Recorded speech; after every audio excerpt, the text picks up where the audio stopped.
নমস্কার। আজকে একটা খুব কমন একটা মিসকনসেপশন ক্লিয়ার করি। জেনারেলি আমি আমার পেশেন্টসদেরকে দেখি এবং নরমাল পাবলিকের ভিতরে একটা জিনিস দেখেছি, যেটা সবাই মনে করে যে হার্ড ব্রাশ দিয়ে ব্রাশ করলে মনে হয় দাঁত খুব ভালো পরিষ্কার হবে, দাঁতগুলো খুব সাদা হবে। এটা কিন্তু একটা পুরো মিসকনসেপশন। বরং আমি বলবো এটার উল্টোটাই। আপনারা যদি হার্ড ব্রাশ ইউজ না করে আপনারা যদি সফট ব্রাশ ইউজ করেন বা আলট্রা সফট টুথব্রাশ ইউজ করেন, তাহলে আপনার দাঁতের জন্য, গামসের জন্য ভালো। সেই ব্রাশই ইউজ করা উচিত। আরেকটা জিনিস, আমি জেনারেলি দেখে থাকি মানুষ 20 মিনিট আধ ঘন্টা ধরে ব্রাশ করছে, ভাবছে দাঁত আমার অনেক ভালো পরিষ্কার হবে, দাঁত মনে হয় একদম হোয়াইট হয়ে যাবে। এগুলো কিন্তু একদমই করবেন না, এগুলো দাঁতের আপনার ক্ষতি হবে। তো সেই কারণেই বলবো যে বেশিক্ষণ ব্রাশ করবেন না, ম্যাক্সিমাম 2 to 3 মিনিটস। আর ব্রাশ করার পরে কুলি করে নিন।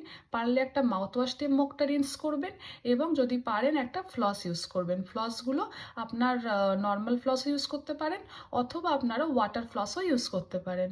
তো হোপফুলি আপনারা বুঝেছেন যে মিসকনসেপশনটা আপনাদের ক্লিয়ার হলো।